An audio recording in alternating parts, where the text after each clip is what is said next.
nothing wrong with store-bought, but here in Sassy's kitchen, we're going to teach you how to make a pie crust, and there are different ways to go about it. There's absolutely different ways of making pie crust, and honestly, I'm going to show you there's a multitude of ways. So what we're going to do is we're going to learn right now a little bit about the Write this down.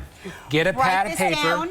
Yeah, get a pen. Hit record. Yes. Something. And we will be posting on our website. I will actually give you the direct recipes for a homemade pie crust made with flour in the traditional way where you crimp it, all the way to making pie crust using dried ingredients. Ooh. So there's a various ways. So let's first talk about, because Bobby and I had a big discussion of this in the makeup room where we always break down our most important things. Exactly. And we were talking pie crust. Carl, do you talk about pie crust a lot? And just your sometimes they do, yeah. In the makeup room. In your leisure Sometimes time? it's just on set. It's not a makeup room, you know? Yeah, well, so pie crust, there's two schools of thought. There's a lot of people that are die-hard only Crisco or lard. Yeah. Because original pie crusts were made in the old days, not even with either one, it was only lard.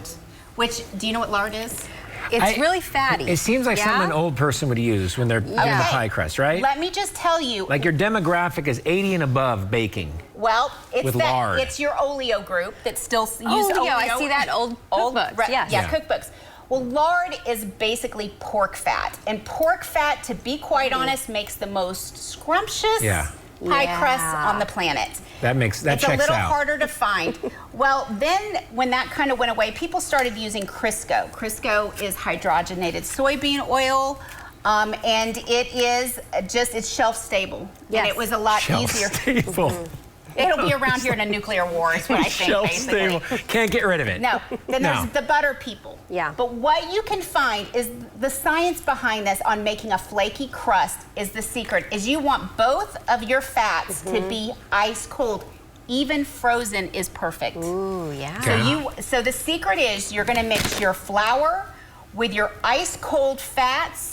You're gonna mix those together until they're little beads. Then you're gonna use ice water. Why so much cold, Karen? I get that.